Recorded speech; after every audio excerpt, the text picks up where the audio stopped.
Joseph's family in Egypt grew even after Joseph, his brothers, and their families died.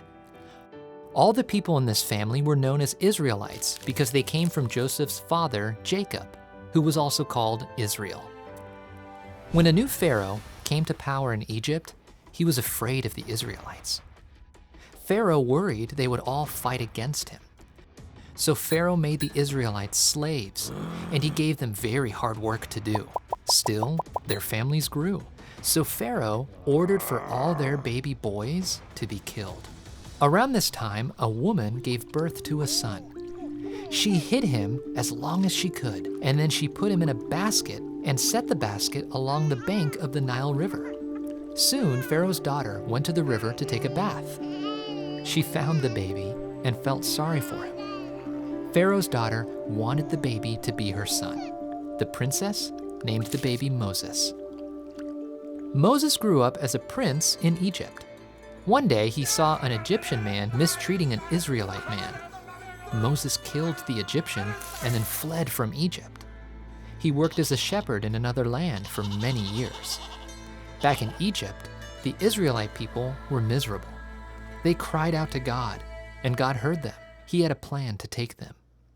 One day, Moses saw a bush on fire. The bush was not burning up. Suddenly, God called from the bush, "Moses, Moses." Moses replied, "Here I am." God told Moses to take off his sandals because Moses was standing on holy ground. Then God said, "I have seen how my people are suffering. I want you to lead them out of Egypt to a good land I have for them." "What if they ask for your name?" Moses said. "What should I tell them?" "I am who I am," God said. "Tell them, I am has sent me to you."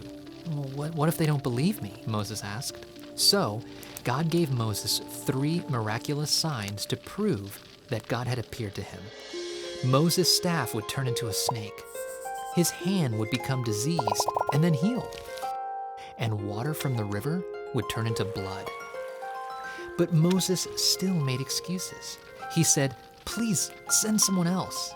God was angry, but agreed to send Moses' brother, Aaron, with him. So Moses went to Egypt. God saved Moses' life and called him to rescue God's people from slavery. The calling of Moses points to a greater calling and rescue, the call of Jesus to come to earth to save God's people. Jesus gave up his life to save us from slavery to sin.